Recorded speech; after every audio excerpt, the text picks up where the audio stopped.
Morning po, Senator. So, ang common understanding ho kasi ng confidential funds ay secret, pwedeng gamitin sa kung ano-ano, hindi pwedeng ibulgar sa publiko. Hindi po to totoo, no? Meron po talagang rules and regulations sa paggamit ng confidential funds. Yes po, Your Honor. Were you already part of the ICFAO in 2015? Yes po, Your Honor. So, yung pinakitang memo nung 1992 at itong memo na pinag-usapan natin na circa 2015, parang magkaiba siya, no? Yes po, Your Honor. Do you know the reason why the rules changed with regard to the usage of confidential funds?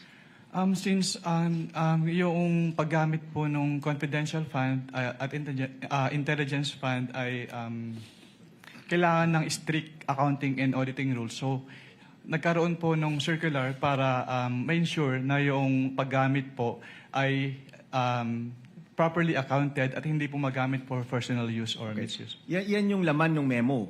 Pero ang tanong ko, do you know why it was changed? Kasi parang lumalabas magkaiba yung paggamit nito. If you look at the 1992 circular, iba sa 2015.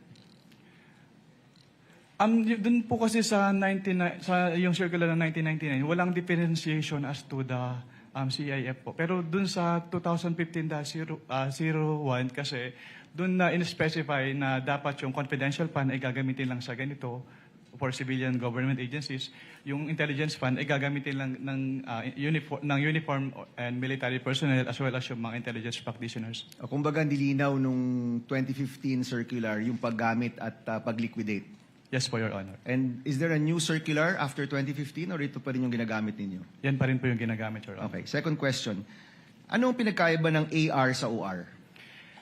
Ang OR po kasi, ini-issue po siya ng mga pinagbilhan na BIR registered. So, yung AR naman po, yun yung ginagamit ng agency para proof na binigay nila yung payment or payment dun sa tao na naka-receive noong payment.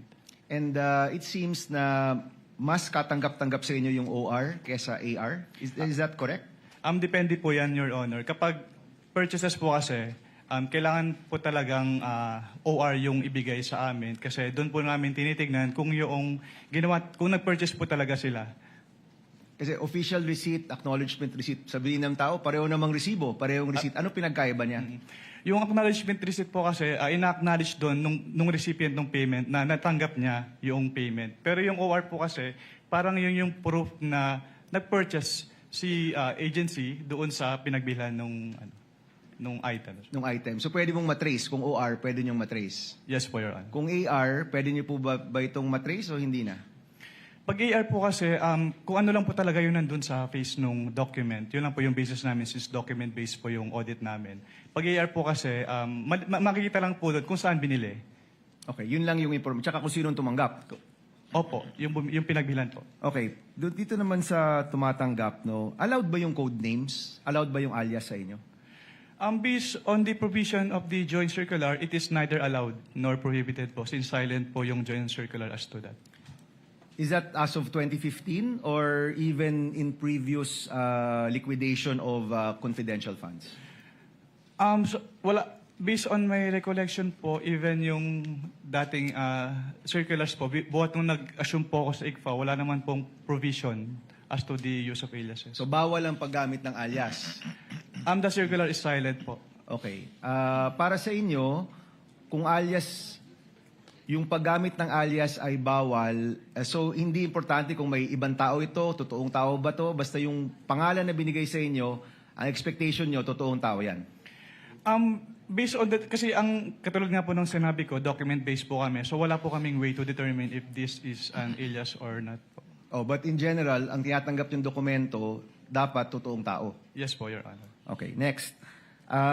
Did you have any, napag-usapan nyo kahapon yung dealings nyo with OVP nung lumabas na or malapit nang lumabas yung AOM? Previous to that, meron ka bang dealings with OVP? Wala na po, Your Honor. So walang kumausap sa inyo, walang nagtanong kung paano to dapat i-liquidate, apart from the meeting which included Attorney Poa? Wala na po akong maalala, Your Honor. Okay. Last question lang, Mr. Presiding Officer. Please wind up. Yung notice, yung AOM, ibig sabihin yan, may chance pa kayong i-correct, di ba? Yes po, Your Honor. Pag notice of disallowance na, may chance pa ba yung i-correct o naniningil na? Actually, the moment that we issue notice of disallowance, ni-require na po yung accountable officers to restitute po yung amount And to involved. your knowledge, is there a notice of disallowance for the OVP and DepEd funds? Wala po akong personal knowledge, pero nakita ko po sa news po, so I was made aware na may end na po yung OVP 2022. So may notice of disallowance na ang OVP for the 500 million pesos.